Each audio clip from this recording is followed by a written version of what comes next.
తాకట్లో ఉన్న బంగారాన్ని విడిపించలేక వడ్డీల మీద వడ్డీలు కడుతూ ఇబ్బంది పడుతున్నారా? అయితే ఇప్పుడే సంప్రదించండి శివ గోల్డ్ కంపెనీ. మీ నమ్మకానికి మా హామీ శివ గోల్డ్ కంపెనీ.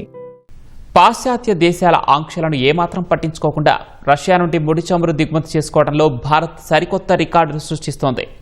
ఓవైపు రష్యా ఇంధన మార్కెట్ను దెబ్బతీయాలని అమెరికా చూస్తూ ఉంటే భారత్ మాత్రం భారీ డిస్కౌంట్లను సద్వినియోగం చేసుకుంటూ వరుసగా 2వ నెలలో కూడా రికార్డు స్థాయిలో రష్యన్ చమురును దిగుమతి చేసుకుంది.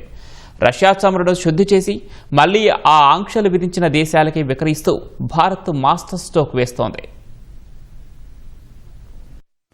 రష్యా ఉక్రెయిన్ యుద్ధం తర్వాత ప్రపంచ ఇంధన మార్కెట్ ముఖ చిత్రమే మారిపోయింది. Centre for research on energy and clean air తాజా నివేదిక ప్రకారం జూలైలో భారత్ ఏకంగా $6.35 బిలియన్ విలువైన రష్యన్ ముడి చమురును దిగుమతి చేసుకుంది. జూన్ నెలతో పోలిస్తే పరిమాణం పరంగా ఇది 2.1% ఎక్కువ.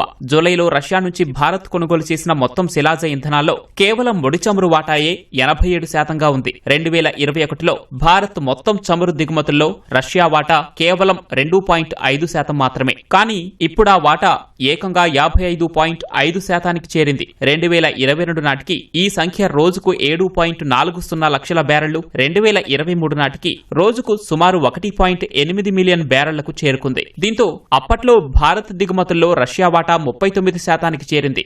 భారత్ రోజు దిగుమతి చేసుకుంటున్న 5 మిలియన్ బ్యారెళ్లలో సగానికి పైగా అంటే రికార్డు స్థాయిలో 2.8 మిలియన్ బ్యారెళ్ల చమురు రష్యా నుంచే వస్తూ ఉండటం గమనార్హం. చైనా తర్వాత రష్యా నుంచి అత్యధికంగా శిలాజ ఇంధనాలను కొంటున్న 2వ దేశం భారత్. ఈసారి రష్యన్ ఆయిల్ ఇంపోర్ట్స్ లో ఒక ఆసక్తికర మార్పు కనిపించింది. జామ్నగర్, పారాదీప్ లాంటి పెద్ద టెర్మినల్స్ నుంచి కాకుండా ఈసారి చిన్న పోర్టుల ద్వారా రష్యన్ చమురు ఎక్కువగా దేశంలోకి వచ్చింది. హెచ్ఎంఈఎల్ ముంద్రా పోర్టులో 58%, వాడినార్ టెర్మినల్లో 35%, ముంబై పోర్టులో 37% చొప్పున దిగుమతులు పెరిగాయి. పారాదీప్ పోర్టులో దిగుమతులు 22% తగ్గినప్పటికీ ఈ చిన్న పోర్టుల ద్వారా వచ్చిన భారీ చమురు నిల్వలు ఆ లోటును భర్తీ చేశాయి. అయితే భారత్ వ్యూహం ఎక్కడే దాగి ఉంది. రష్యా నుంచి ముడి చమురు నేరుగా కొనుగోలు చేయటం మాత్రమే కాదు, దాన్ని ఇక్కడి రిఫైనరీలలో శుద్ధి చేసి రష్యాపై ఆంక్షలు విధించిన అమెరికా, యూరోపియన్ యూనియన్, ఆస్ట్రేలియా లాంటి దేశాలకే భారత్ తిరిగి ఎగుమతి చేస్తోంది. జూలై నెలలో ఇలా శుద్ధి చేసిన చమురు ఉత్పత్తులను ఎగుమతి చేయడం ద్వారా ఆయా దేశాల నుంచి భారీ ఆదాయాన్ని గడించింది. ఆంక్షల కారణంగా నేరుగా రష్యా నుంచి చమురు ఉత్పత్తులను కొనలేని ఆ దేశాలు ఇలా భారత్ ద్వారా పరోక్షంగా కొనుగోలు చేస్తున్నాయి. ముడి చమురును అమ్ముకునేందుకు రష్యాకు భారత్ ఒక పెద్ద ఆధారంగా మారింది. ప్రపంచ మార్కెట్కు రష్యన్ ఆయిల్ ను శుద్ధి చేసి విక్రయించే ఒక భారీ బిజినెస్ హబ్ గా భారత్ మారిందని నిపుణులు విశ్లేషిస్తున్నారు.